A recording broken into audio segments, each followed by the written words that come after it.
Drage koleginice i kolege, dobar dan i dobrodošli na novogodišnji javni čas retorike. Ovaj javni čas je organizovao i osmislio naš predmetni profesor dr. Srđan Vladetić u saradnji sa asistentkinjom Milicom Sovrlić i saradnikom Sašom Tucakovićem.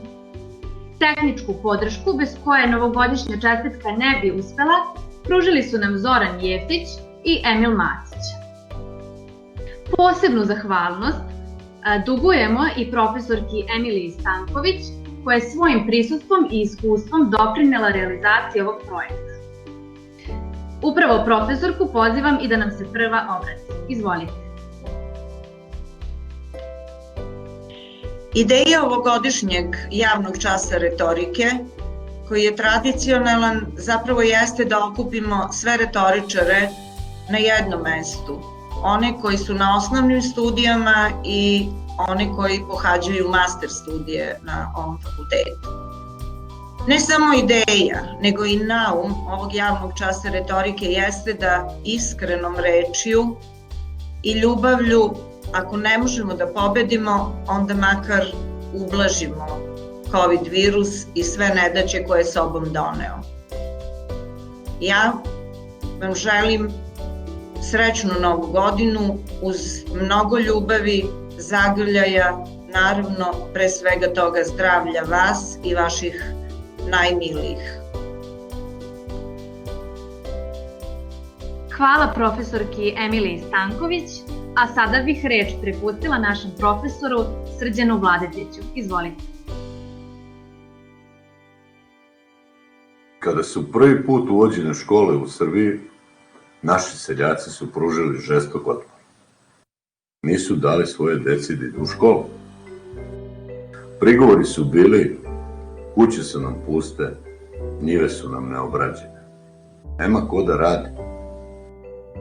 Ipak, kao što znate, škola je odnela pobedu. Ali ovaj koronavirus učinio je mnogo više od onoga što su naši seljaci želeli. Učinio je nemoguće da deca ostanu kod kuće, a da ipak idu u školu. Ajde, profesore, proći će ponoć. I da poštuju svoje profesore. Poštovane kolege, poštovani studenti, poštovani đaci, uživajte u rezultatima online nastave na predmetu retorika. Srećna vam nova godina, sve najbolje i puno zdravlja.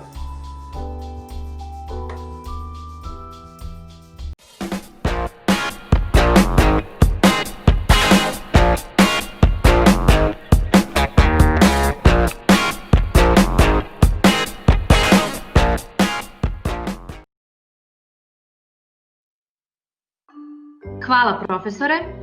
Sada prelazimo na onaj glavni deo programa gde će naši učesnici pokazati svoje retoričke sposobnosti. Naša prva učesnica, inače student 4. godine osnovnih akademskih studija, je Anđela Lukić sa temom predstavljanje sebe. Izvolite koleginice. Dobar dan svima.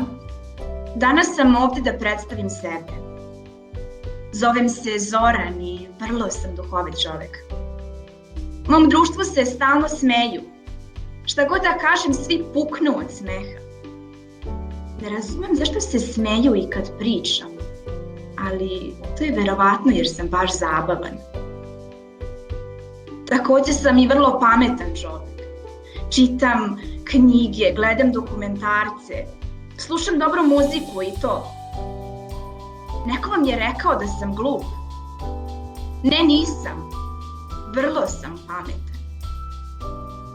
Gledao sam dokumentarac pre nekoliko dana o tome kako je Zemlja ravna ploča. Pa normalno da je ravna. Ne znam kako mi to ranije nije palo na pamet. Jer da je okrugla, ljudi bi padali od gore prema dole i nestajali u svemiru. A znate li koliki je svemir? Stalno razmišljam o tome. Zbog toga sam jednom završio i kod doktora. Kaže, nađi posao, nađi devojku. Takođe sam i neustrašiv, ničeg se ne bojim. Možda temperature 37,1 jer korona je u jeku. Eto, pre par godina najbolji prijatelj me ubacio u auto i pretio pištoljem. A onda je skinuo masku i rekao da se šali.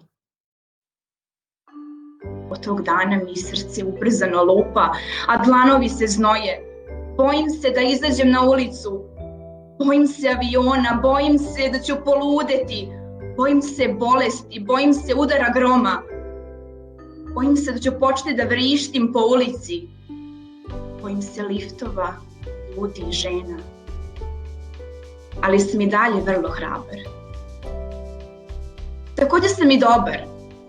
Pre nekoliko noći došli su drugari kod mene i bili su pijani, a ja zabavan. I opet su se smejali i udarali me. Primetio sam i kako moj najbolji prijatelj krade moje pare sa stočića, ali mu to nisam rekao.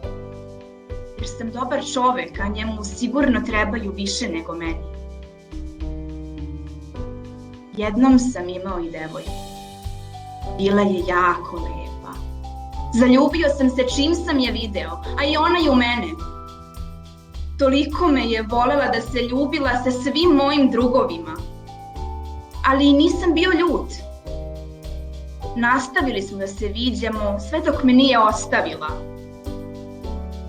A onda sam bio jako tužan i plakao sam satima.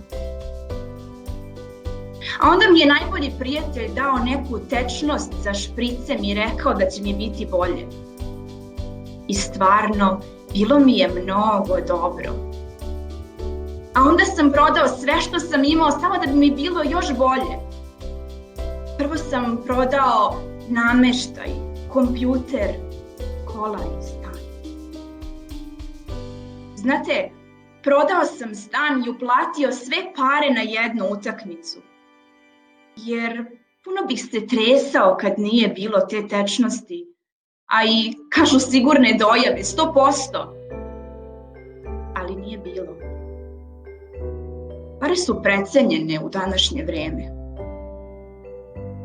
Tad spavam ispod mosta, a moj najbolji prijatelj dolazi da se smejemo zajedno, baš kao nekad, jer i dalje sam zabavan. Doneo mi je duks jer uskoro će zima. Baš me voli, a volim i ja njega. Sada mi društvo prave drugari ispod mosta i stalno se šalimo i smejemo. Evo, pre par dana jedan glupan mi je rekao kako je zemlja okrugla i kako vladaju vanzemaljci. Pa on ne zna da je zemlja ravna ploča, kakav glupan, kakva neznalica. A ja i dalje sam vrlo zabavan i duhovit. Sada se smejem zajedno sa mojim najboljim drugarima ispod mosta. Šta god da kažem, svi puknu od smeha, jer sam dobar čovek. Želim vam svima srećnu novu godinu i dobro zdravlje. Naš sledeći učesnik je Miloš Stanojlović, student master studija sa temom Bela koverta. Tog ponedeljka u večernjim satima rešio sam da izbacim kesu smeća iz stana. Mada lepo su nam naši stari govorili, smeće se ne iznosi po mraku zbog uroka. Izgubih strpljenja i mira, te reših da skinem još jedno sujeverje sa svojih pleća. Zgrabio sam onaj crni džak i krenuo pešaka sa 5. sprata kao da je sve normalno. Dok sam uzvraćao pozdrave komšijama, ne primetih poštansko sanduče. Iz lakta izvrnuo sam kesu u kontejner i protrčao kroz ulaz zgrade, kad ono nešto me vrati par koraka unazad. Bela koverta razbija monotoniju mog poštanskog sandučeta. To je to, bliže se novogodišnji praznici. Neko je odlučio da me iznenadi. Kad ono neizmirena dugovanja za komunalne usluge u vrednosti od 35.000 dinara. Nikada sporije iskorake nisam napravio do 5. sprata. Ženo, stavi kafu, nema veze što u ovo doba i Bog spava. Gde si stavila one račune iz prethodnih meseci, da proverim neko zaduženje. Ne dobih ni kafu, ni račune, jer lepo mi je rekla da račune treba da odlažemo na jedno mesto. Ko zna gde je to sada zabačeno.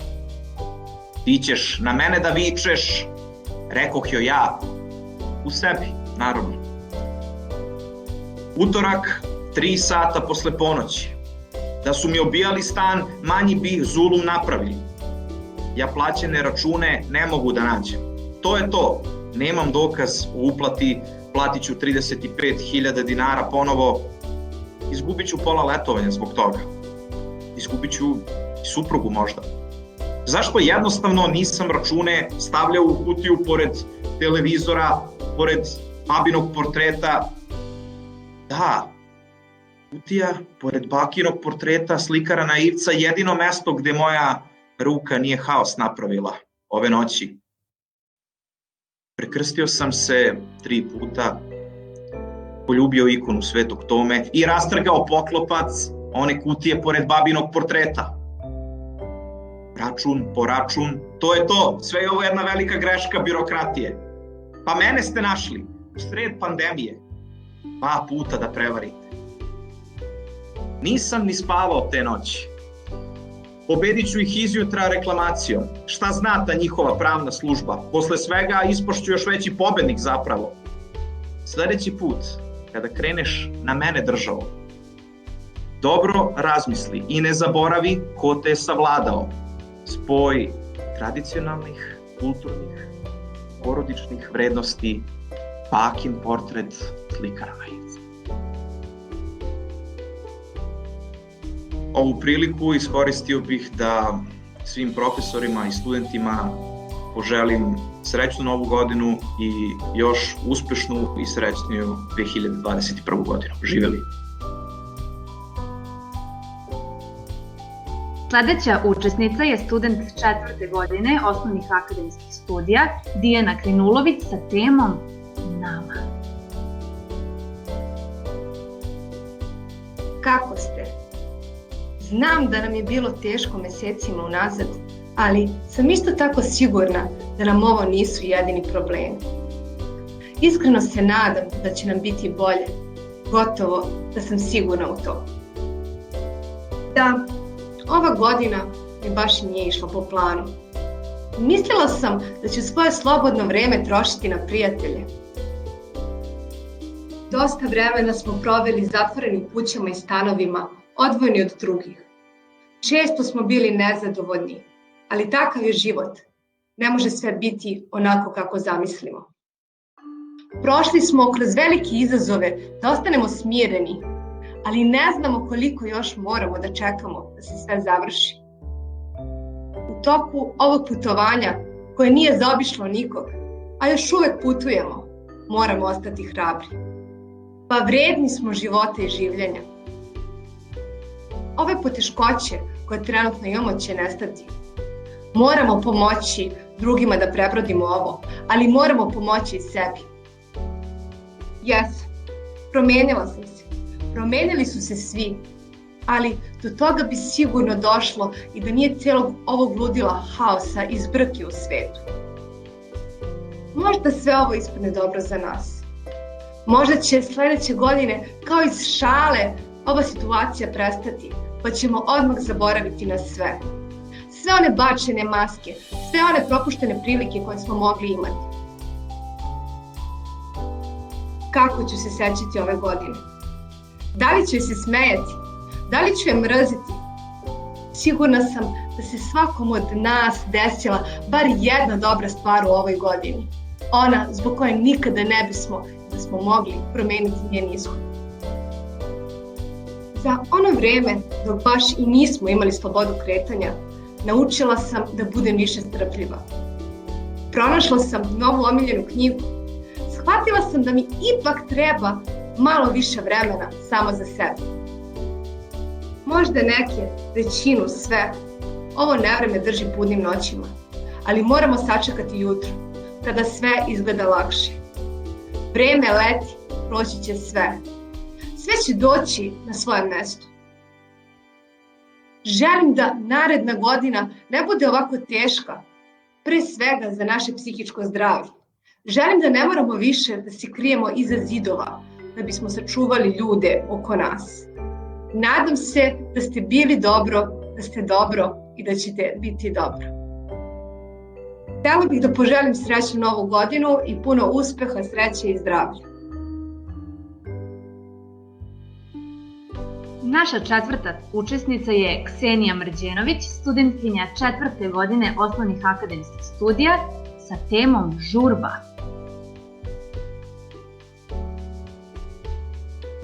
Svakog dana sve brže koračamo, ni ne obazirući se oko sebe. Na tom putu mnogo gubimo. Gubimo zdravlje, misleći da tako mora i da je ceo taj stres sastavni deo života. Gubimo prijatelje, jer su oni, kao i mi, u konstantnoj trci za nekim boljim životom. Gubimo bližnje, jer ih ne grlimo, ne zahvaljujemo se za sve ono što su uradili za nas, jer nemamo vremena. Kažu da je ponekad svima nama potrebna opomena kako bismo shvatili šta imamo, kako bismo cenili sve ono što smo dobili na poklon. Korona je u ovoj godini bila naša opomena. Opomena koju nismo očekivali, a koja nas je itekako naterala na razmišljanje. Zahvaljujući njoj, mi smo usporili. Prestali smo da jurimo za materijalnim i otišli u prirodu. Posvetili se radu na sebi, jer tu zaista uvek ima puno posla. Jako je bitno da budemo bolji ljudi. Iskrenost kao da je postala luksuz, daleko veći, koji mnogi trče brže nego što trče novac. U toj trci noge se sapletu. Novac često sve brži, a noge sve umornije. Ovih prethodnih meseci smo konačno mogli da odmorimo noge, ali smo umorili glavu. Umorili smo od silnih razmišljanja, brige, preispitivanja. I nadam se da bar imamo pozitivne rezultate, ali ne PCR testa, nego svog razmišljanja. Vreme je da se osvestimo i shvatimo da je sve čemu težimo na dohvat ruke, tu blizu nas. Da nam nije potrebna nikakva žurba, nikakva trka, već samo čisto srce i zdrav razum. Nemojmo više pričati kako nam ova godina nije donela ništa, jer jeste. Dala nam je pravu lekciju i naterala nas da proniknemo u suštinu, kako života, tako i našeg postojanja. Da shvatimo da će svet postojati i bez nas, ali da mi ne možemo da postojimo sami bez sebe, te da nas niko neće čuvati ako to sami ne uradimo.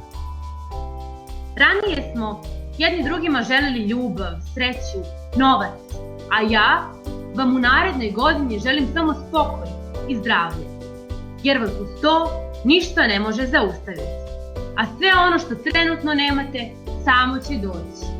Zato nazdravimo u ime zdravlja. Živeli!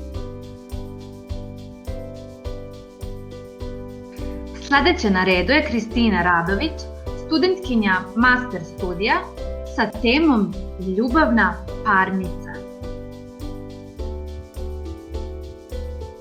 Konstatuje se da je na pripremno ročište za glavnu raspravu pristupio za tužioca lično Dejan Petrović, zvani Meda, čiji je punomoćnik Novac, advokat poreklom iz Narodne banke, koji predaje punomoćje za spise predmeta. Za tuženog Ljubav, lično bez punomoćnika, poučena u smislu člana 85 stav 1 Zakona o parničnom postupku, da radnje pred sudom može da preduzima sama ili preko punomoćnika, na što se izjasnila da je to uvek njen izbor. Sud donosi rešenje da se pripremno ročište održi. Tužioče, izvolite. Ja ovu novu tužbu za utvrđenje podnosim jer ne mogu da podnesem da se tužena meša u sve. Da utvrdite, sudija, da joj tu nije mesto. Oženim se jednom, kupuj haljine, cipele, nakit. Tužena se umeša i žena me prevari s drugim. Ajde, mislim, drugi put će da bude bolje. Napravim joj kuću, kupim zlatan lanac, vodi na Maldive, vodi u Dubaj. Kad i druga kaže ne vredi, ne volim te, nema ljubavi. Oženim se ja i treći put, sudija. Kupio joj nova usta, platio da tamo crtaju nove obrve, novu kosu. Nije prošlo opet tako negde 5 meseci. Kaže, Bucki li moj, ti si mi drag, ali ne mogu s tobom, nema ljubavi. I sad ja tražim, sudija, da vi utvrdite da tužena ne treba da bude sa mnom u braku. Sve mi pokvari, sve što ja mogu da kupim, ona pokvari. Pokrenuo sam i krivični postupak za uznemiravanje. Odem u apoteku, kažem, dajte jedno zdravlje, ali kažu ne može da se kupi. Izađem sa novom devojkom, sudija, pitam koliko košta da me bar ti voliš. Ona ćuti. Časni sude, uradi nešto. Tužena, izvolite. Ja priznajem tužbeni zahtev. U smislu člana 348 stav 1 ZPP-a sud donosi presudu na osnovu priznanja. Tačne su vaše tvrdnje, tužioče. Teška je vaša nesreća. Teško je u ovo zlo doba ne otrovati dušu žuljom za novcem. Kipi neka borba ko će koga u bogatstvu prestići. I dok se molite Bogu da vam osvetli put, tužioče, pazite da u nekom od manastira umesto Bogu svoju molitvu ne šapnete nekome od tajkuna koji su pomogli manastir, kao što ste i vi na taj način prali svoju nesreću. Kad poželim da saznam šta Bog misli o novcu, pogledam takve kao vi. Čemer, muka, jad. Od svih reči najteže je pronaći oni koji opisuju ovde tuženu, a ne reći nešto novo u njenu čast. Videli ste, ona se sama zastupa, sama se brani, ne hrli za braniocem, nesebično se daje čak i kada ništa ne dobija za uzvrat. Nema tržišnu vrednost. Ne možete je kupiti, tužioče, ani prodati, ali je možete proizvesti. Zagrlite svoju majku, baku. Možda je grlite baš poslednji put. Dok govorite, radite to s ljubavlju. Publika tu energiju uvek oseti. Nemojte koristiti novac da biste kupili skupog psa. Da bi on mahao repom, morate da ga volite. Zaplešite kada čujete omiljenu pesmu. Recite vašem najboljem prijatelju koliko ga volite. Udahnite ljubav. Pokušajte, vrlo je lako.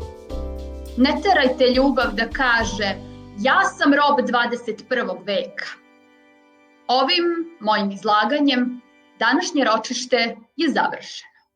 Protiv navedene presude na osnovu priznanja i gore navedenog obrazloženja žalba nije dozvoljena. Neka vam obrazloženje ove moje presude posluži kao putokaz za ostvarenje želja u 2021. godini. Zdraviji, srećniji, veseliji i voljeniji nego u prethodnoj godini budite. Srećno! Naš poslednji učesnik je student 4. godine osnovnih akademskih studija Radovan Raša Calić sa temom Dosije fotografskog sira. Batočina, april 2020. Potok žubori i crkuću ptice, a ja uzeh Perićevu biciklu što sam je kupio za 3000 darke i pravac vožnje. Prelazim autoput, pored Rogota, šume stare, tu je J.B. Tito lovio divlje svinje, ima 52 slika sa šeširče. Ma, predivan asfalt, milina za vožnju. Idem tako ja, kad ono javi mi se Zvonko taksista. Gde si seksi biciklista? Jel ima ribe, bato? Ima? Na kilo. Dobre, stari Zvonko. Ništa, idem ja tako do kraja puta, kad ono na jednoj uzbrici vidim ja panorama, patučina na dlanu. Vadim telefon da slikam, a iz kuće pored odjekuje: što je jablan među borićima, to je moj dečko među mladićima. I izlazi jedna mlada žena i ovako kaže: jeli dečko, šta ti radiš tu? Kažem: slikam panoramu. Ajde da ti verujem. I što ja, pa znam, mlada žena ko zna šta je fali.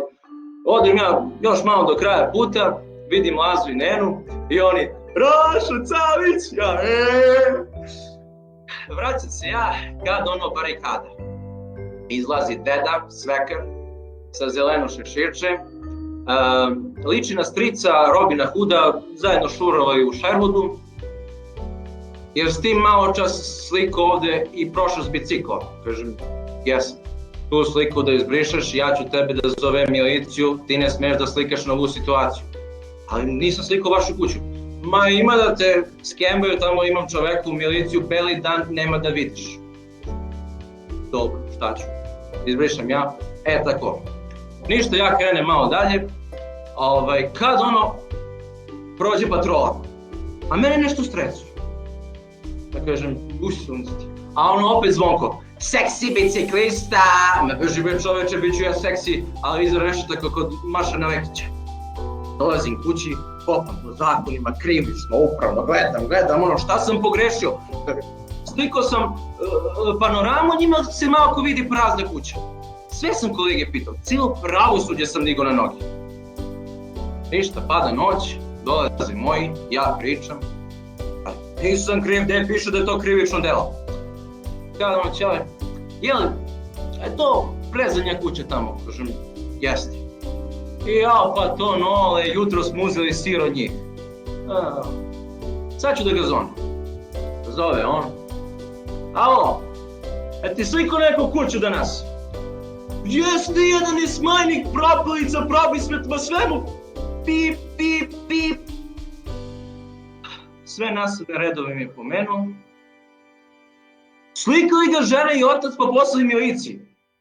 Opa, Đurđo, znači tako, neovlašćeno fotografisanje, krivični zakonik, član 144 stav 1.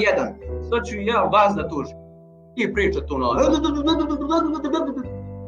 Samo u jednom trenutku moj otac: pa to moj sin.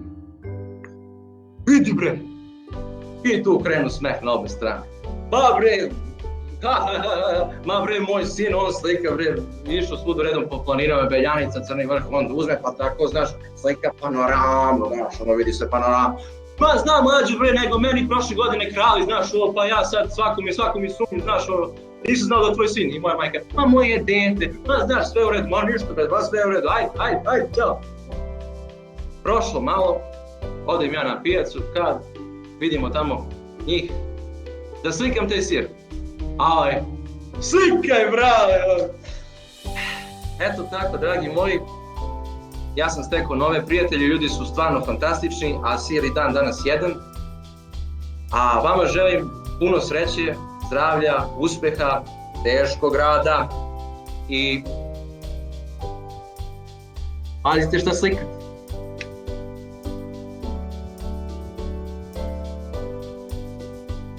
Ja sam Adriana Marisavljević i danas sam imala čast da predstavim svoje kolege sa kojima pohađam predmet retoriku i nadam se da ste uživali. Ovo je bilo sve od nas i želim vam srećne prazne.